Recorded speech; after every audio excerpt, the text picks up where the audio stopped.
پاک پیغمبر جناب محمد الرسول اللہ صلی اللہ علیہ وآلہ وسلم نے فرمایا کہ اللہ رب العزت کے فرشتے بندے کے ساتھ ہر وقت موجود ہوتے ہیں.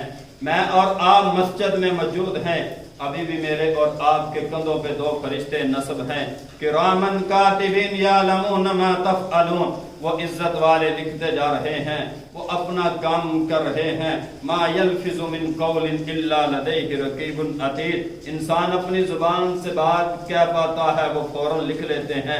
کل صغیر و کبیر مستدر. وہ ہر انسان کی ہر چھوٹی بڑی بات کو لکھتے چلے جا رہے ہیں. لیکن آقا فرماتے ہیں دو مقام ایسے ہیں، دو جگہ ایسی ہیں جہاں رب کبریا کے فرشتے بھی بندے سے الگ ہو جاتے ہیں.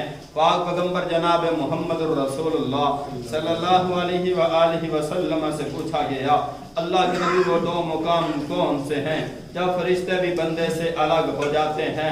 کہا جب بندہ اپنی عورت کے پاس جاتا ہے، جب بندہ اپنی عورت کے پاس خلوت کے معاملات کرتا ہے تب رب کبریا کے فرشتے بندے سے الگ ہو جاتے ہیں. جب بندہ بیت الخلاء کے اندر جاتا ہے تب بھی اللہ کے فرشتے بندے سے الگ ہو جاتے ہیں.